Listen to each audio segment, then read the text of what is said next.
Moran Oak a testament to the power of possibilities. The project is not just a place to shop. It is a symbol of what can be achieved when communities and investment align. That's why we're grateful to have the Vice President here with us today. Investing in small businesses and entrepreneurship has been a priority for her since she served in the Senate. As a U.S. Senator, she fought to secure $12 billion of community banks, which predominantly support rural, minority-owned, and women-owned businesses. As Vice President, she launched the Economic Opportunity Coalition, a public-private partnership that will invest tens of billions of dollars to create opportunity in historically underserved communities. Building on legislation she helped to pass as a senator, the Vice President has announced the investment of more than $11 billion for community lenders to help people build businesses. Give it up. So it is my honor and pleasure to introduce to you Vice President Kamala Harris.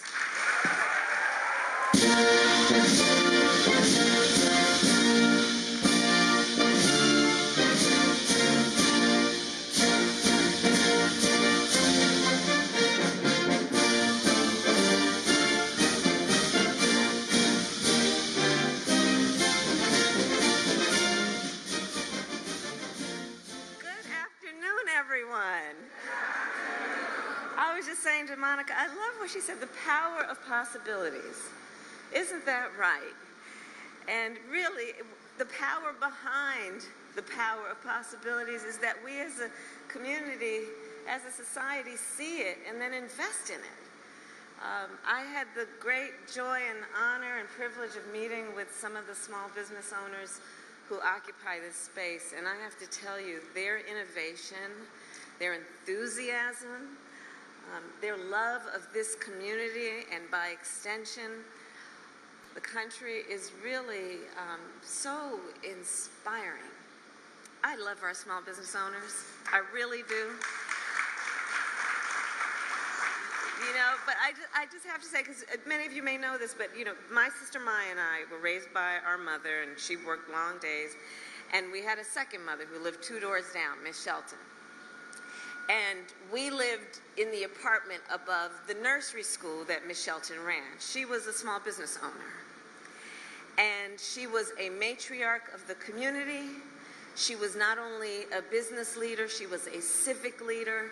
She was part of the cultural fabric of the community, as well as someone who hired locally, who mentored, and who role modeled what it means to be invested and be successful. And so this is very personal for me, to be here with all of you and to applaud the work that is being done here. And I want to thank Monica again for her introduction and for your leadership.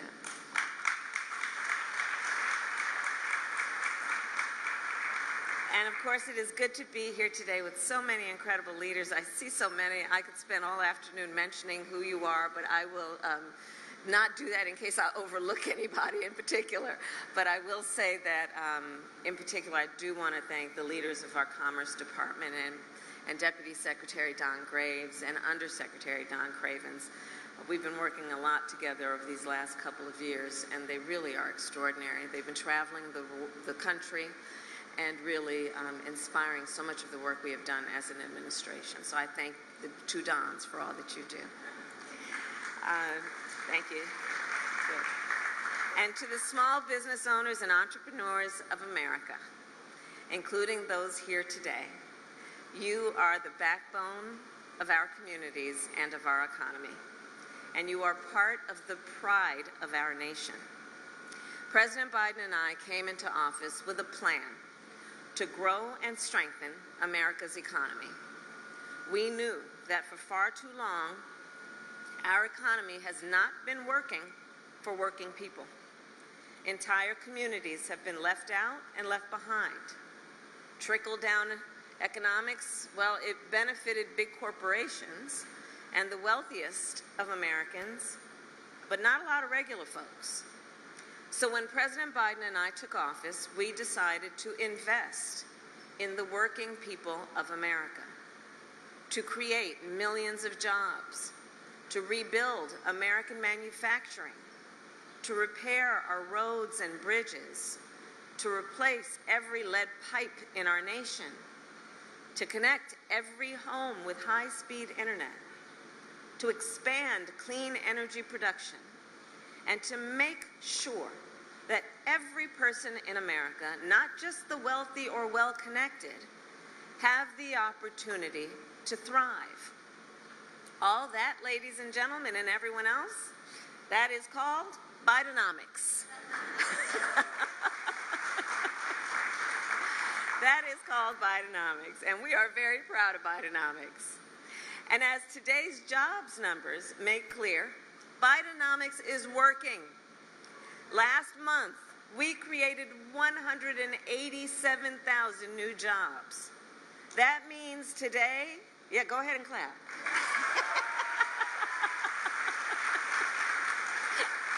I don't want to step on the applause. That means today 187,000 more Americans are able to go to work, to provide for their family and invest in their future. Today's numbers reflect the point that President Biden has made many times. America's economy is strong and experiencing stable and steady growth. In fact, since we took office, we have created more than 13 million new jobs. In 2.5 years, we have created more jobs, more new jobs, than any other administration has created in 4.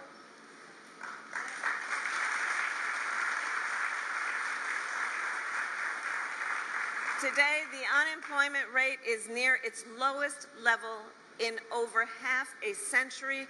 Wages are up. Inflation has fallen 12 months in a row. And recently, some of the nation's largest financial institutions have begun to recognize the significant impact of our economic approach. Morgan Stanley increased their expectations for economic growth, as did Bank of America.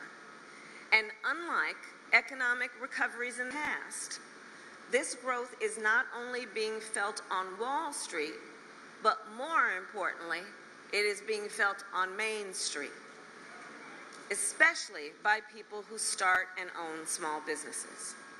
So just consider, in just our first 2 years in office, entrepreneurs have applied to start more new small businesses than in any other 2-year period in history. In addition, President Biden and I have invested billions in American manufacturing. Now, put this in context. Since most manufacturing companies are small businesses with fewer than 20 employees, our investment in America's manufacturing is also an investment in America's small businesses. All of this to say, America's economic future looks bright, and President Biden and I will keep fighting to move our nation forward. And that includes expanding support and access to capital for small business owners. So many of you may know, as Vice President, I have traveled our nation from rural Louisiana to small towns in New Hampshire to Indian country to meet with small business owners and entrepreneurs. And when I sit down and talk with folks, I often will ask them, of all the challenges you as a small business owner, as an entrepreneur, of all the challenges you face, what is your biggest concern? And almost to a one, the answer they will give me is access to capital. They either want to start a business or they want to grow a business, but don't have the relationships with the big banks. And so for years, we have worked to expand investment in community banks. Because you see, community banks specialize in providing loans and financial assistance to small business owners, in particular, those in overlooked and underserved communities, including rural communities. And as the name suggests, community banks are in the community. They understand the needs of the people they serve.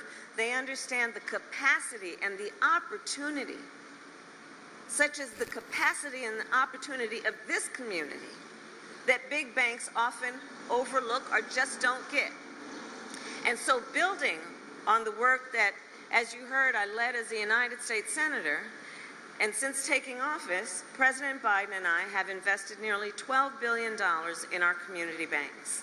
And last year, I was so proud to convene consumer banks, investment firms, technology companies, and philanthropies to launch a first-of-its-kind public-private partnership in support of our small businesses.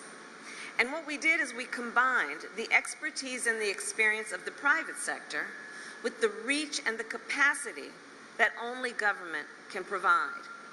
And as a result, we have secured billions of dollars in private sector investment for small businesses.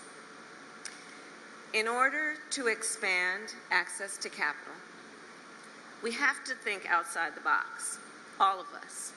And in particular, we feel a sense of responsibility to find innovative ways to support our entrepreneurs and our small business owners, including to fund community banks, to build public-private partnerships, and to do what we are doing today, which is to invest in small business accelerators. So small business accelerators are organizations that, in addition to capital, provide advice and support to entrepreneurs. Because most of us, in fact, didn't grow up necessarily having parents or others in our direct community that understood all of these business principles and understood high finance. But it's not that folks don't have a good idea or the ambition and the aspiration to do things, but just don't have access to the information. So basically, a small business accelerator is a one-stop shop for small businesses to succeed. And they provide everything from mentorship to management courses to assistance filling out business taxes. And so today I am proud to announce that we will invest $125 million in 43 small business accelerators.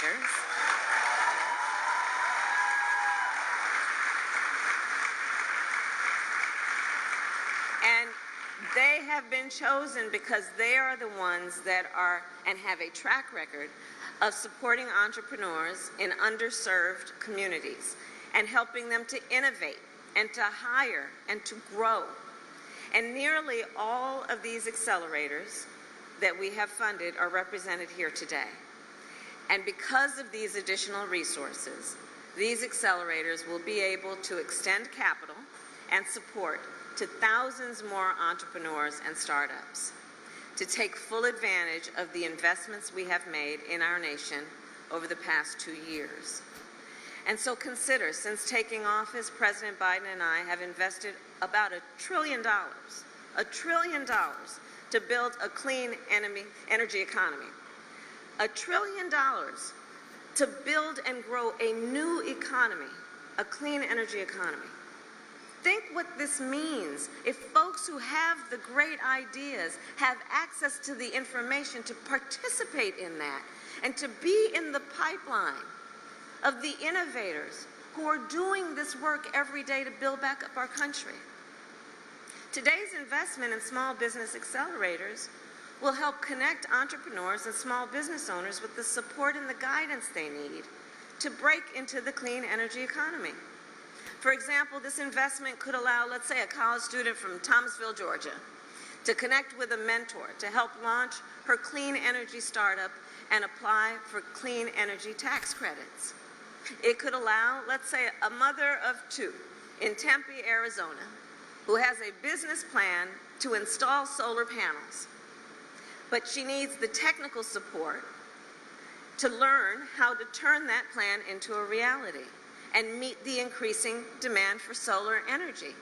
That's where these accelerators come into play, to help connect that desire, that ambition, that great idea with the resources that are available to actually do that important, innovative work.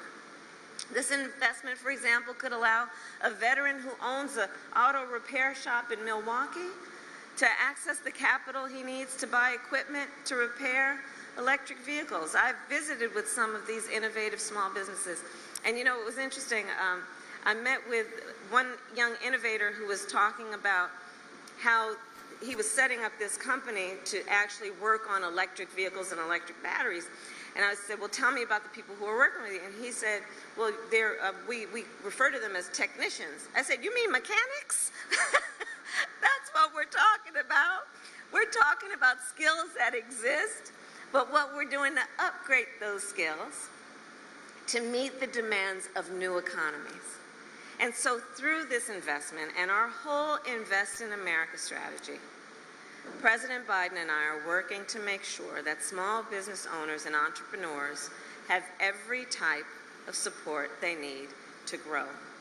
Because as Bidenomics continues to demonstrate, when we invest in the dreams, the ambitions of small business owners and entrepreneurs, it creates opportunity and prosperity for us all. Thank you all. May God bless you. May God bless America.